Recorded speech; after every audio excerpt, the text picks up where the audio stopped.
La parole est à monsieur Pacôme Rupin. Merci, Monsieur le Président. Ma question s'adresse au ministre de l'Intérieur et porte sur l'organisation des élections régionales et départementales.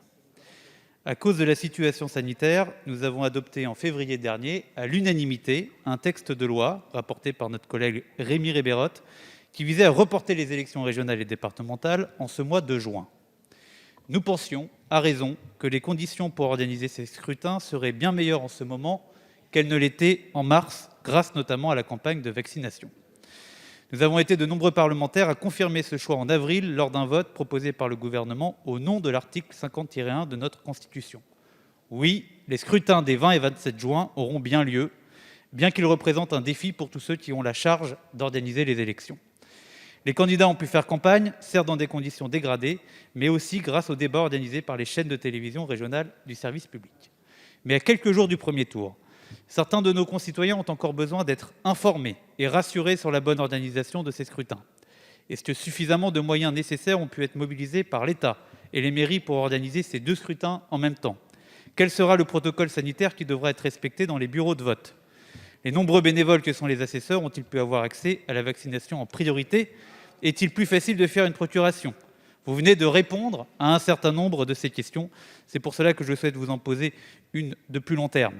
Cette crise sanitaire nous a tous questionnés sur une nécessaire modernisation des opérations de vote. Nous sommes plusieurs parlementaires à travailler au sein d'un groupe de travail à ce sujet.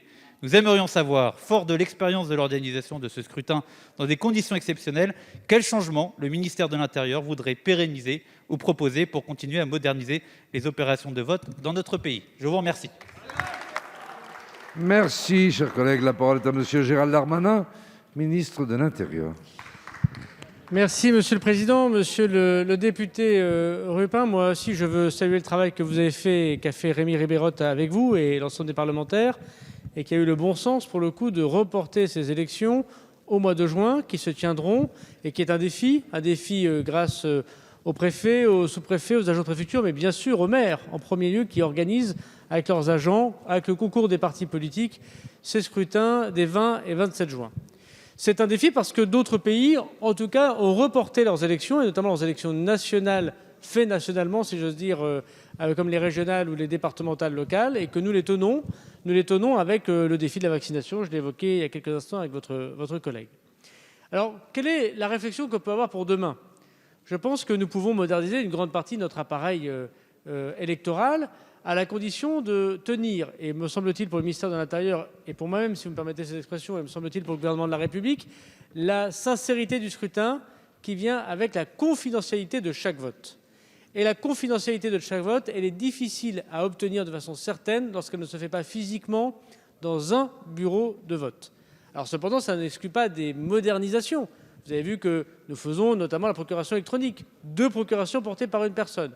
Nous pourrions imaginer évidemment des votes différents, notamment des votes par l'intermédiaire de l'électronique. Le président de la République s'est engagé dans sa campagne présidentielle. Il faut le sécuriser, et notamment le sécuriser pour s'assurer que la personne est seule et a le libre choix, même à distance, ce qui pourrait résoudre une partie évidemment de la difficulté, soit en cas de crise sanitaire, ce qui n'arrive pas tous les jours, vous en conviendrez, soit en cas de distance, et donc lutter contre l'abstention. Nous sommes évidemment très attentifs aux travaux du Parlement, mais il me semble que cette sincérité et cette question d'être sûr que la personne qui vote le fait toute seule, sans pression ni de son mari, ni de son curé, comme on disait sous la Troisième République, alors je crois que cela démontrerait qu'on peut moderniser le vote tout en étant conforme à la grande tradition républicaine. Merci, monsieur le ministre.